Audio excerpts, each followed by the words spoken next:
Top 8 des anecdotes que vous ne saviez pas sur Leonardo DiCaprio. 1. Il a failli ne pas jouer dans Titanic. Ne paniquez pas, on a juste dit « failli ». De nombreux autres acteurs ont postulé ou été envisagés pour le rôle de Jack. Matthew McConaughey, Stephen Dorff, Jared Leto et même Tom Cruise. Le seul qui a plu au réalisateur James Cameron était Léo. Mais au départ, le rôle en question ne lui plaisait pas des masses, parce qu'il le trouvait un peu trop bateau. Haha. Avant de se raviser et de devenir le roi du monde. 2. Il est à moitié allemand.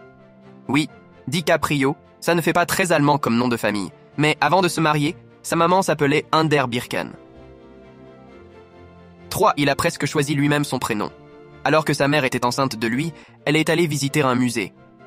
Au moment même où elle regardait un tableau de Léonard de Vinci, bim, son bébé futur blondinet lui donne son premier coup de pied. Elle a pris ça pour un signe, elle a décidé que son enfant porterait le nom du peintre. A Star is Born. 4. Son salaire sur mort ou vif a été payé par Sharon Stone. Au milieu des années 90, Sharon Stone est la star de ce western de Sam Raimi aux côtés de Russell Crowe et Gene Hackman.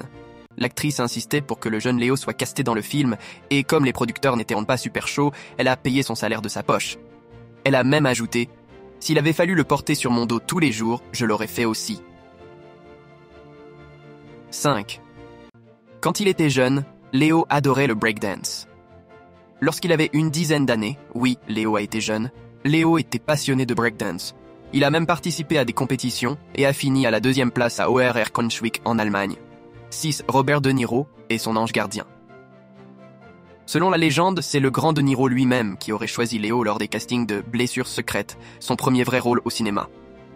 Peu de temps après, c'est encore De Niro qui recommande le jeune acteur à son ami Martin Scorsese. La suite, on la connaît, Gangs of New York. 7. C'est un grand écolo, un vrai. Il est comme ça, Léo, il aime notre planète et veut la préserver. Du coup, ses voitures sont hybrides et ou électriques. Il a de jolis panneaux solaires sur sa très grande maison et il a fait un don de $1 million à l'ONG Wildlife Conservation Society.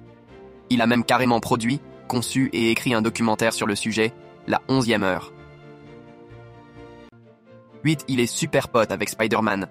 Les deux acteurs en ce moment à l'affiche de The Great Gatsby, dont ils occupent les 2 premiers rôles masculins, se connaissent sur le bout des doigts et sont grands copains depuis 25 ans. Ils discutent ensemble de tous leurs choix de carrière et se retrouvent fréquemment pour jouer au basket.